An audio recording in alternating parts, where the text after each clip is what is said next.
घूमघट के पार पुनर्मिलन।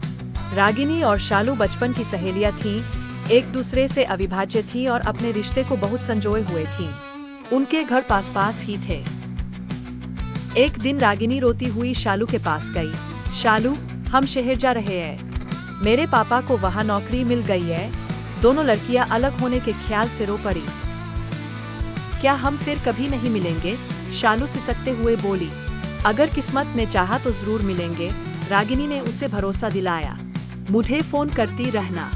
जैसे ही हम निपट लेंगे, मैं तुम्हें अपना नया नंबर दे दूंगी। 2 दिन बाद रागिनी का परिवार चला गया। विदाई का समय बहुत ही भावुक था, जब वे रोते हुए गले मिले। शालू कई दिनों तक रागिनी का नया नंबर पाने के लिए उसके फोन का बेसब्री से इंतजार करती रही। हताश होकर उसने रागिनी का पुराना नंबर डायल किया, लेकिन वह बंद था। दिन हफ्तों में बदल गए। एक रात शालू ने रागिनी को रोते हुए देखा। अपनी सहेली से कोई खबर न पाकर वह घबराई हुई सी उठी। उदासी में डूबी शालू हर रात रागिनी की याद में रोती रहती थी।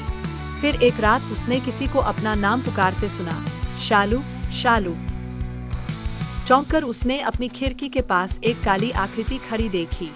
उसने सोचा कि शायद शहर से रागिनी कोई शरारत कर रही होगी। शालू खिड़की की तरफ दौड़ी, लेकिन वहां कोई न पाकर उसने देखा कि वह आकृति जंगल की ओर जा रही है।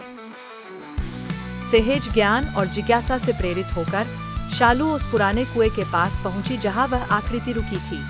हाफते हुए उसने पूछा, तुम कौन हो? परछाई ने पलटकर रागिनी को देखा। उसके माथे से खून बह रहा था और आंखें लाल हो गई थीं। क्या हुआ तुम्हें, रागिनी? तुम्हें चोट लगी है?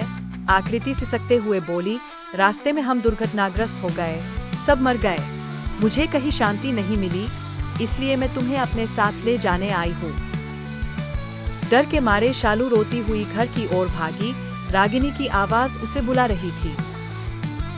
शालू ने अपने माता पिता को यह बात बताई, जिसके बाद गांव के पुजारी ने रागिनी की आत्मा की शांति के लिए अनुष्ठान किया। साल बीतते गए, शालू बड़ी होती गई। उसकी शादी के दिन पूरे गांव में जश्न का माहौल था। इसी खुशी के बीच एक कार आई।